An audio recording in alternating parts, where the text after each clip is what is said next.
दोस्तों आज हम पढ़ने वाले क्लास 8 का एक इंटरेस्टिंग चैप्टर जिसका नाम है कबीर की साखियाँ। तो आइए दोस्तों इस चैप्टर को हम डिटेल से एनिमेशन के माध्यम से समझते हैं। तो पहला दुआ है हमारा, जाति न पूछो साधु की, पूछ लीजिए ज्ञान, मेल करो तलवार का, पड़ा रहने दो मयान।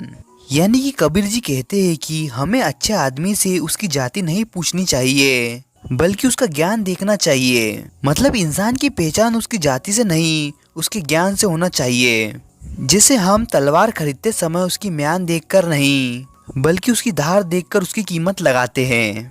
आवत गारी एक है उलट होई अनेक, कहा कबीर नहीं उल्टिए वही एक की एक। मतलब कि कबीर जी कहते हैं कि जब हमें कोई गाली देता है तो वह सिर्फ एक होती है, लेकिन अगर हम उसके जवाब में भी गाली देते हैं तो झगड़ा बढ़ जाता है। इसलिए अगर हम उसकी बात पर ध्यान ना दे तो गाली वहीं खत्म हो जाती है और बात आगे नहीं बढ़ती।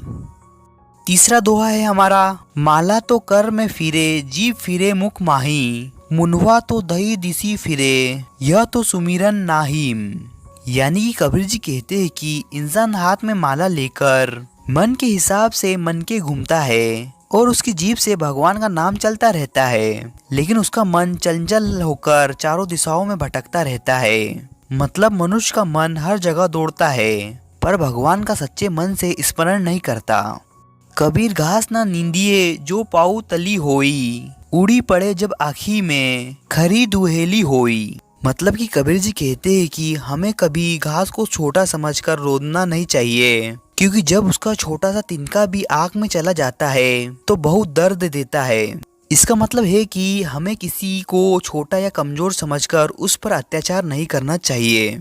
लास्ट की इन पंक्ति में कबीर जी कहते हैं, जग में बेरी कोई नहीं जो मन शीतल होए, या आपा को डारी दे दया करे सब कोय। यानी मनुष्य का मन शांत है तो उसे दुनिया में कोई दुश्मन नहीं लग सकता। अगर सभी लोग अपना स्वार्थ छोड़ दे तो वे दयालु बन सकते हैं। मतलब इंसान को अपनी बुराइयों को दूर करके इस संसार में प्रेम और दया फैलानी चाहिए।